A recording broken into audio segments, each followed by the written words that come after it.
হাবিল ও কাবিলের ঘটনা মানবিতিহাসের প্রথম হত্যাকাণ্ড এবং হৃদয় বিদারক ঘটনা। আদম আলাইহিসসালামের দুই পুত্র হাবিল ও কাবিল। একজন ছিল তাকওয়াবান, আল্লাহ ভীরু, অন্যজনের অন্তরে ছিল হিংসা ও অহংকার।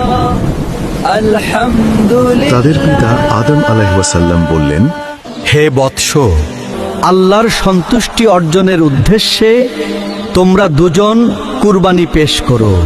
হাবিল তার সেরা পশুটি কুরবানি হিসেবে আনে, আর কাবিল আনে নিম্নমানের ফসল। এরপর আকাশ থেকে আগুন নেমে হাবিলের কুরবানি গ্রহণ করা হয়, আর কাবিলের কুরবানি উপেক্ষিত ও অগ্রাহ্য হয়। এটি দেখে কাবিল হিংসা ও ক্রোধে দগ্ধ হয়ে গর্জন করে বলল, তোর কুরবানি কবুল হলো, আর আমারটা নয় কেন? আল্লাহ তো কেবল মুত্তাকিদের কাছ থেকেই কবুল করেন। কাবিল প্রচণ্ড রেগে গিয়ে চিৎকার শুরু করলো, আমি তোকে হত্যা করব, আমি তোকে হত্যা করব। তুমি আমাকে হত্যা করতে হাত বাড়ালেও আমি তোমাকে হত্যা করতে হাত বাড়াবো না। আমি আল্লাহকে ভয় করি। আমি চাই যে তুমি আমার পাপ ও তোমার পাপ নিজের ওপর বহন করো, ফলে তুমি জাহান্নামীদের অন্তর্ভুক্ত হয়ে যাও।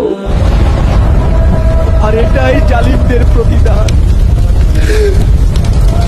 অবশেষে কাবিলের কুপ্রবৃত্তি তাকে তার ভ্রাতৃহত্যায় প্ররোচিত করল।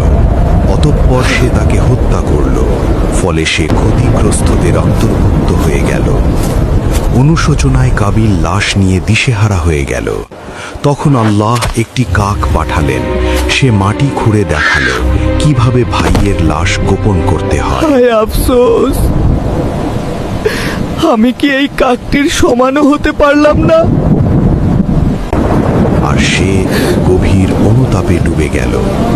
এই ঘটনা আমাদের শিক্ষা দেয়, হিংসা ও অহংকার মানুষকে ধ্বংস করে, আর তাকওয়া, আল্লাহ ভীরুতাই আল্লাহর কাছে গ্রহণযোগ্যতার মাপকাঠি।